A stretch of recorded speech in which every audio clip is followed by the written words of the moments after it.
दोस्तों, एक property dealer की कार खराब हो जाती है रास्ते में और फिर एक मैकेनिक उसकी कार को बनाने आता है और उसके बाद उस मैकेनिक की बहन से यह प्रॉपर्टी डीलर अपने बेटे की शादी कर देता है। आखिर क्या मामला था, थोड़ी सीख देने वाली कहानी है और बहुत ही अच्छी कहानी है। इसको लास्ट तक ज़रूर सुनिएगा।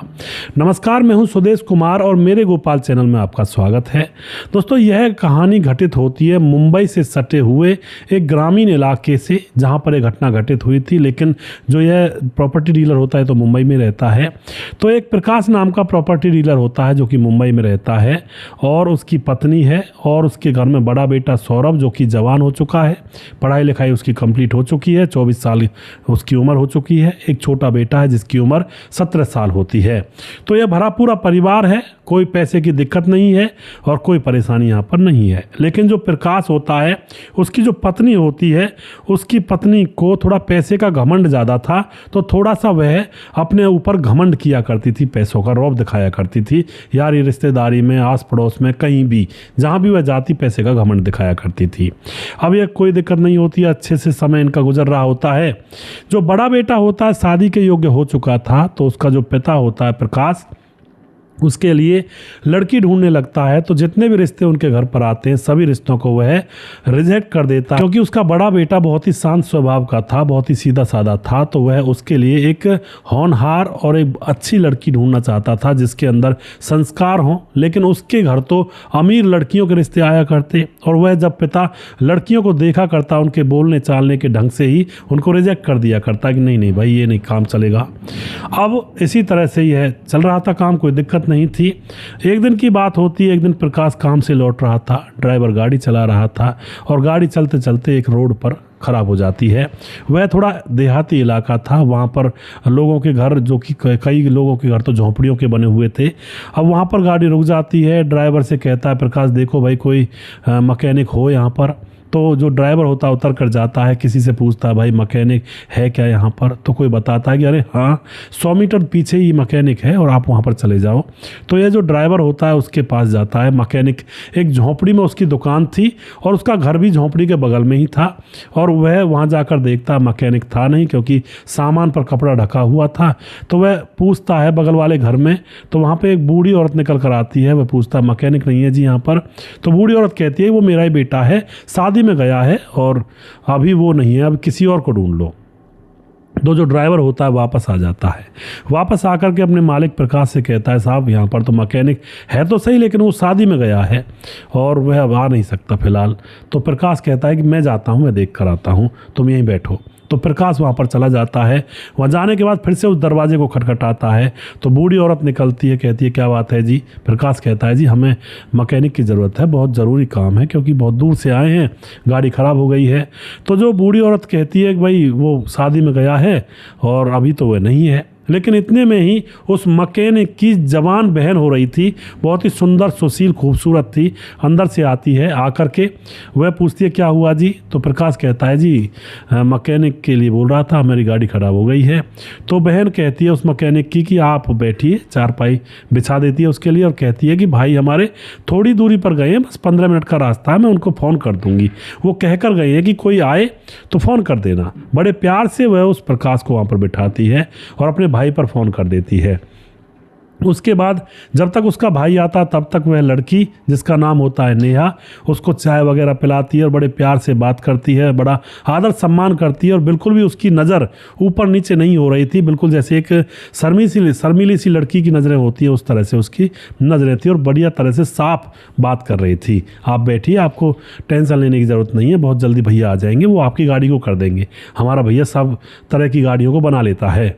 इस तरह की बातें नॉर्मल तरीके से।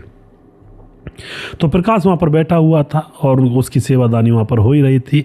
20 मिनट के बाद जो मैकेनिक होता है वो वहाँ पर आ जाता है और कहता है साहब चलिए गाड़ी को दिखाइए मुझे, मैं वहाँ पर चलता हूँ। तो उस मैकेनिक को गाड़ी के पास ले जाता है, वह गाड़ी ठीक करने लगता है। अब यहाँ पर प्रकाश की नज़र में उस मैकेनिक की बहन चढ़ चुकी थी, यानी कि ऐसी लड़की उसने आज तक देखी नहीं थी। इतनी सौम्य स्वभाव वाली, इतनी कुटिल औरत, एक मतलब लड़की, और बहुत ही सीधे स्वभाव की लड़की थी और थोड़ा माइंड भी था उसमें, दिमाग भी था, ऐसी नहीं थी बिना दिमाग की। तो जो प्रकाश होता है मैकेनिक से पूछने लगता है कि आपकी ज़्यादा जाति क्या है जी, तो वह बता देता है। तो उस मैकेनिक की जाति वही थी जो प्रकाश की जाति थी, बट वो तो बेचारा गरीबी का मारा था, और उसका गोत्र कुल खानदान कहाँ से हो, यहाँ कैसे रह रहे हो। और तो प्रकाश से वह मैकेनिक कहता है जी हम गरीब ही हैं, हम कोई अमीर नहीं है, और मैकेनिक गिरी मैं किया करता हूँ, ये हमारा गांव है और मैं यहीं इसी से गुजारा करता हूँ। अपनी बहन की शादी करनी है और मेरी माँ है घर में और मेरी शादी अभी हुई नहीं है।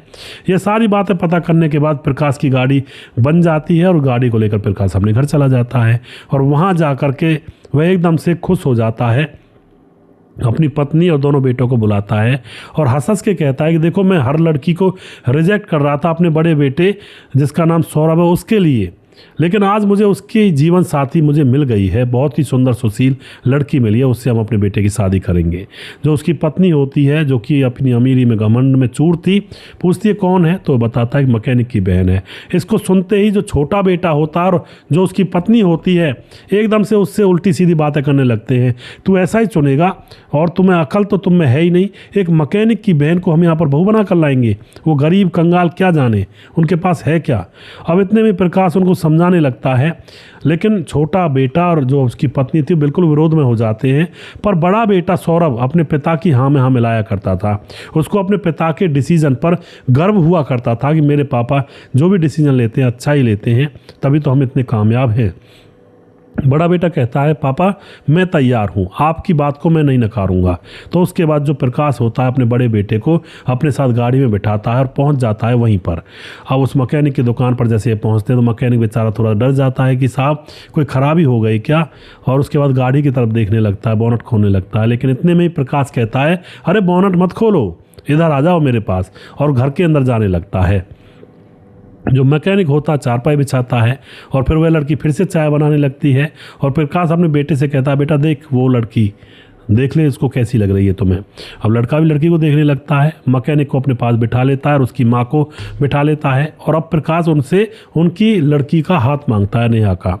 लेकिन जैसे ही प्रकाश कहता है कि हमें आपकी लड़की पसंद आ गई है, अपने बेटे की शादी हम अपनी लड़की से करना चाहते हैं और मैं एक प्रॉपर्टी डीलर हूँ, मेरे पास काफ़ी प्रॉपर्टी है और बड़ा बड़ा घर है हमारा। तो सारी चीज़ें बताने के बाद अब जो माँ होती है उस लड़की की, वह उसकी आंखों में आंसू आ जाते हैं कि साहब हमारे साथ मजाक मत करना, हम गरीब लोग हैं। और जो भाई होता है वह भी कहता है साहब क्यों मजाक करते हो। लेकिन प्रकाश और उसका बेटा कहता है कि नहीं जी हम मजाक नहीं कर रहे, और जो लड़का होता है वह कहता है मेरे पापा सही कह रहे हैं। तो उसके बाद यहाँ पर लड़की देख ही ली थी, वो लोग खुश हो जाते हैं कि हमारी बहन बेटी इतने बड़े घराने में जाएगी, रिश्ता पक्का हो जाता है, तारीख रख दी जाती है और धूमधाम से शादी हो जाती है। खर्चा भी ये प्रकाश ही देता है, शादी वगैरह जो बारात आएगी भाई उनका जो भी इंतजाम होगा खाने पीने का वो खुद ही अपने लोग भेज करके वहाँ पर करवाता है और शादी कर लेता है। उसके बाद दोस्तों वह जो नेहा दुल्हन बन करके जब अपने ससुराल जाती है तो वहाँ पर उसकी जो सास होती है वह नाक चढ़ा लेती है और आ गई यहाँ पर भिकमंगो इस तरह के लफ्ज़ निकालने लगती है। लेकिन वह लड़की बहुत ही ज़्यादा सुशील थी, अच्छे संस्कारों वाली थी, वह अपनी सास का बुरा नहीं मानती है और अब वह सास को रिझाने में लग जाती है कि ये मुझसे नाराज़ रहती है। जो ससुर था प्रकाश उसने कह दिया था कि थोड़ा इनका दिमाग गर्म है लेकिन धीरे धीरे सही हो जाएगा। अब तो नेहा बेचारी बहू बन चुकी थी उस घर की, सास को रिझाने में लगी रहा करती, दिन में कई कई व्यंजन बनाया करती, सास को लाड लड़ाया करती, लेकिन सास उसके खाने को खाया ही नहीं करती कि तेरे हाथ से खाऊंगी मैं, तू खिलाएगी मुझे, तू है क्या, तेरे पास कुछ भी नहीं है, आ गई यहाँ पर भिकमंगो, इस तरह से बातें किया करती थी। अब तो वह बहू झेल रही थी, नेहा सब कुछ, कोई दिक्कत नहीं थी। उसको पता था कि वह बहुत छोटे घर से है, इतने बड़े घर में बहू बनकर आई है तो ये कुछ ना कुछ कीमत तो चुकानी पड़ेगी। धीरे धीरे 1 साल गुजर जाता है। अब यहाँ पर क्या होता है, 1 साल गुजरते गुजरते जो प्रकाश की पत्नी होती है यानी कि नेहा की सास, वो बिल्कुल कह देती है कि मैं इसको घर में रखूंगी नहीं, चाहे तो मुझे रखो या फिर इसको रखो। अब तो जो प्रकाश होता है वह थोड़ा परेशान, टेंशन में, वह विचार करता है कि इस मामले को सुलझाना पड़ेगा। तो प्रकाश के 2-3 घर थे अलग इससे जिसमें रह रहे थे और जिनको इसने किराए पर दिया हुआ था, उससे काफ़ी अच्छी अर्निंग हुआ करती थी, रेवेन्यू आ जाता था, किराया आ जाता था। अब प्रकाश अपने बड़े बेटे के पास बैठकर उससे कहता है बेटा तुम्हारी माँ को बिल्कुल पसंद नहीं है नेहा, ऐसा करो तुम्हारा घर बस जाएगा और यहाँ पर रोज़ झगड़े होते हैं, तुम जो शहर वाला घर है उसमें जाकर रहने लगो, मैं वहीं पर मिलने के लिए आ जाया करूँगा तुम लोगों से। बड़ा बेटा पहले तो मना करता है, पापा मैं परिवार से दूर दूर कैसे रहूँगा। लेकिन जो पिता होता है वह कहता बेटा कई बार ऐसी परिस्थितियाँ आ जाती हैं कि दूरी बनाने से ही परिवार बचा रहता है और नज़दीकियाँ बनाने से परिवार उजड़ जाते हैं। तो बड़ा बेटा अपने पिता की बात को माना करता था, तो अपनी पत्नी को लेकर सामान वगैरह वहाँ पर जमा देता है और शहर में रहने लगता है। कोई शिकायत नहीं, दोनों बड़े बेटा बहू को कोई दिक्कत नहीं। अभी भी वो अपने सास ससुर से इतना ही प्यार करती थी नेहा। तो दोस्तों अब धीरे धीरे जब और समय गुजरता है तो छोटे बेटे की शादी का समय आ जाता है। तो उसके लिए जो लड़की ढूंढने का काम है वो उसकी माँ करती है और कहती है अपने पति प्रकाश से कि अब लड़की तुम नहीं ढूंढोगे, मैं ढूंढूंगी।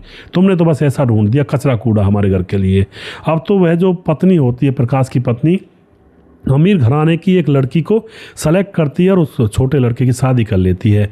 लेकिन दोस्तों अमीर घराने की लड़की आते ही उल्टी सीधी बातें करने लगती है और पूरे घर में अशांति फैला देती है और सास को बुरी बुरी गालियां देने लगती है और सास से पता नहीं क्या क्या कहती है, मोटी भद्दी बैठी रहती है, कुछ काम नहीं कराती है, मैं अकेली लगी रहती हूँ और खाने पीने का भी नहीं बनाती है, ऐसी गंदी गंदी गालियाँ।